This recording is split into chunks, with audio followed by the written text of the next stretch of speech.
As wool began to be exported to England, the occupation of pastoral land for raising cattle and sheep progressively became a more lucrative enterprise.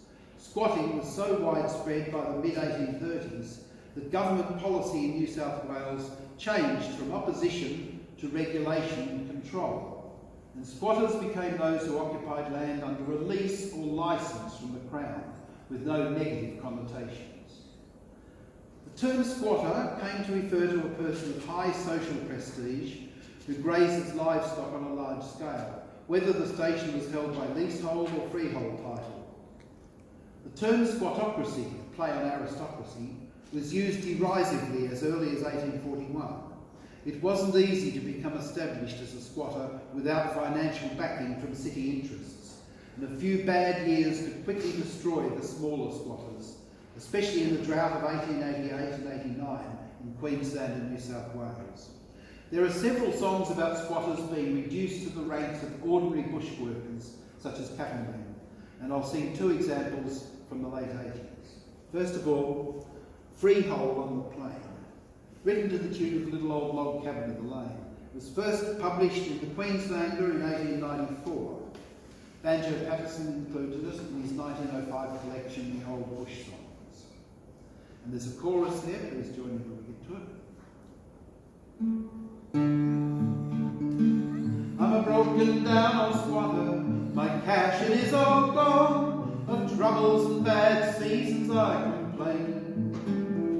My cattle are all mortgaged, of horses I have none, and I've lost my little freehold on the plain. The stockyard's broken down and the wool shed's tumbling in. I've written to the mortgagees in vain. My wool it is all damaged and it isn't worth a pin, and I've lost that little freehold on the plain. I commenced life as a squatter some 20 years ago, when fortune followed in my train. But I speculated heavy, and I'd have you all to know that I've lost that little freehold on the plain. The stockyard's broken down and the wool shed's tumbling in. I've written to the mortgagees in vain.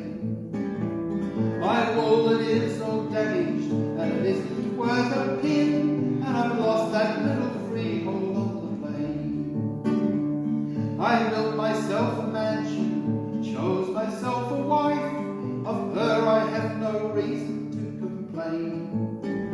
For I thought I had sufficient to last me all my life, and I've lost that little freehold on the plain. The stockyard's broken down and the wool shed's tumbling in.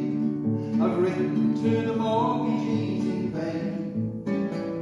My wool it is so damaged and it isn't worth a pin, and I've lost that little freehold on the plain.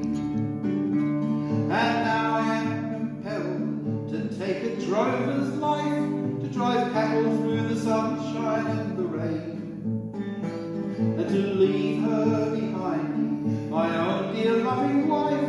We were happy on